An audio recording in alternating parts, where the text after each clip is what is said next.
सो ये class 9 math में circles exercise set 5.3 का क्वेश्चन नंबर 2 है, गणित मंजरी का.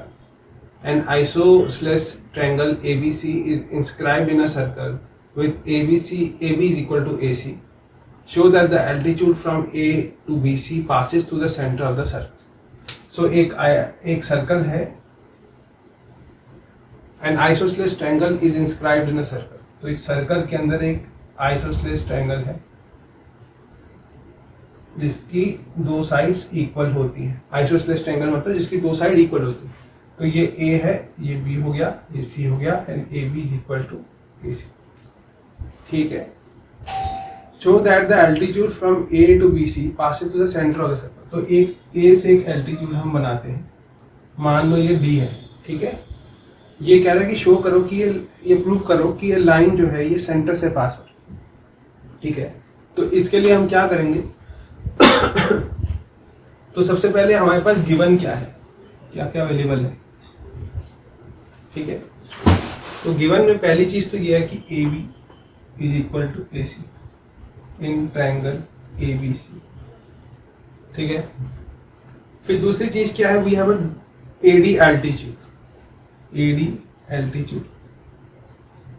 अब एल्टीट्यूड क्या होता है? Altitude is a line that emerges from a vertex of a triangle. एक ट्रायंगल के वर्टेक्स, जैसे A वर्टेक्स है, यहाँ से निकलती है, and is perpendicular to the other side. So since AD is equal to altitude, yeah, it is an altitude, so AD is perpendicular to BC. ठीक है. अभी हमने सिर्फ परपेंडिकुलर बोला है, परपेंडिकुलर बाइसेक्ट नहीं बोला. वो हमें प्रूव करना है. आप पूछोगे हमें क्यों प्रूव करना है? क्योंकि ये एक नोन फैक्ट है कि that for a cord of a triangle. देखो BC भी एक कॉर्ड ही है ना, AB कॉर्ड है, AC भी कॉर्ड है, BC भी कॉर्ड है.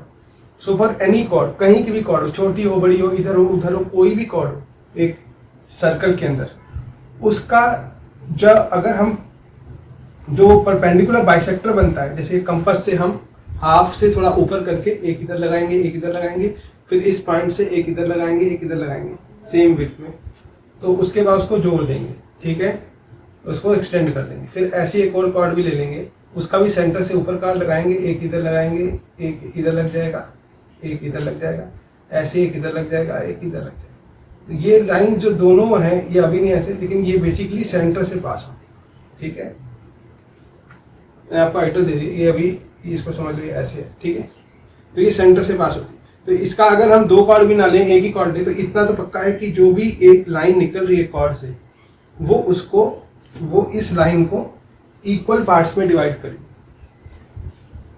ठीक है. क्योंकि वो सेंटर से निकल रही है. ठीक है.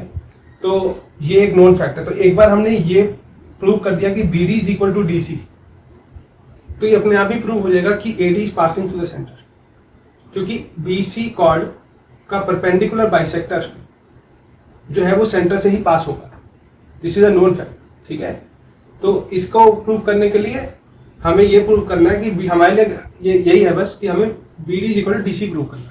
अभी तो ऐसा भी हो सकता है ना कि ऐसा कोई ट्रायंगल हो जो ऐसे एल्टीट्यूड बना रहा हो, तो यहाँ पर ये छोटा है, ये बड़ा है, ऐसा हमें प्रूव करना है कि ऐसा नहीं है. ठीक है. तो उसके लिए हम क्या करेंगे?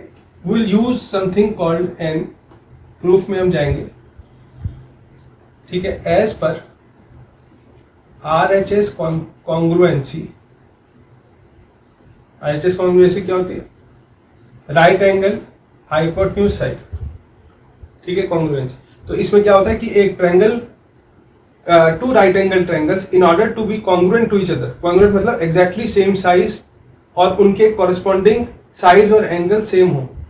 अगर ऐसे दो राइट एंगल ट्रायंगल होने हैं या बनने चाहिए, अगर हैं, तो उनकी दो चीजें होंगी, उसके अंदर दो चीजें जरूर होंगी, तभी वो ऐसा है, तभी वो कॉन्ग्रुएंट हो सकते हैं. पहली चीज क्या होगी? उनका हाइपोटेन्यूज सेम होना चाहिए, जो ऑलरेडी गिवन है. AB is equal to AC already given है. दूसरा, any other side except the hypotenuse should also be the same और कॉमन ना भी हो लेकिन सेम हो साइज में. यहाँ पर तो कॉमन ही है. आप देखो, we have two triangles here. RHS congruency में हम दो राइट एंगल ट्रायंगल्स को मेजर करते हैं और चेक करते हैं कि उनका हाइपोटेन्यूज सेम है और हाइपोटेन्यूज को छोड़ के कोई दूसरा जो साइड है क्या वो भी सेम है? अगर ऐसा दोनों चीजें यस में आ रही हैं तो वो एक दोनों ट्रायंगल्स एक दूसरे के कॉन्ग्रुएंट हो जाएंगे, मतलब कि उनकी सारी ये वाली साइड इसके इक्वल होगी, ये वाली इसके, और ये वाली भी इसके इक्वल हो जाएगी, और यही हमें प्रूव करना है। तो यहाँ पर two things are required REQUIR, ठीक है। पहली, हाइपोटेन्यूज सेम,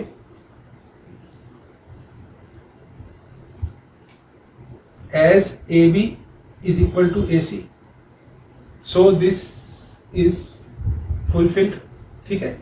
ये वाली चीज तो हमारी फुलफिल होगी। सेकंड चीज क्या चाहिए होती है? टू थिंग्स होती है, ठीक है। तो सेकंड चीज क्या चाहिए होती है कि other side except, so other side of the two triangles should also be same. Here AD is common side, so AD is equal to AD, ठीक है। तो ADB and ADC में AD कॉमन, तो ये भी hence this is also fulfilled, ठीक है। ये चीज हमारी फुलफिल हो गई, hence angle triangle ADB is congruent, ये congruent का है sign AD triangle ADC। Now since they are congruent, ठीक है, क्योंकि अब ये कॉन्ग्रुएंट हो गए हैं तो ये दो साइड इक्वल है, ये है, तो since this is congruent BD is equal to, hence BD is equal to DC as per RHS congruent. यहां तक क्लियर है, ठीक है। अब हमने इन दोनों को इक्वल कर दिया। वी ऑल्सो नो, अभी मैंने जो बोला था, for any chord of a circle, ठीक है, the perpendicular bisector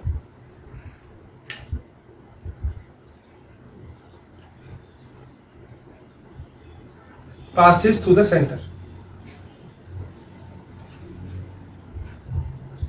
of the circle. Since AD is perpendicular bisector, as BD is equal to DC, क्योंकि ये दोनों इक्वल है तो ये परपेंडिकुलर बाइसेक्टर हो गया, ठीक है। परपेंडिकुलर तो है और दोनों को बाइसेक्ट भी कर रहा है। So AD passes to the center, hence proved. मेरी राइटिंग थोड़ी आपको खराब लग रही होगी, लेकिन I will try to make it better. I hope आपको ये कंसेप्ट समझ आया होगा, ठीक है। This is a very important concept, और इससे आप बहुत सारे क्वेश्चन आगे न्यूमेरिकल्स भी इससे सॉल्व कर सकते हैं, ठीक है। Okay, that's it for today, and I hope कि आपको समझ आया होगा। कोई क्वेश्चन हो आप जरूर कमेंट्स में डालना, I will definitely. Thank you.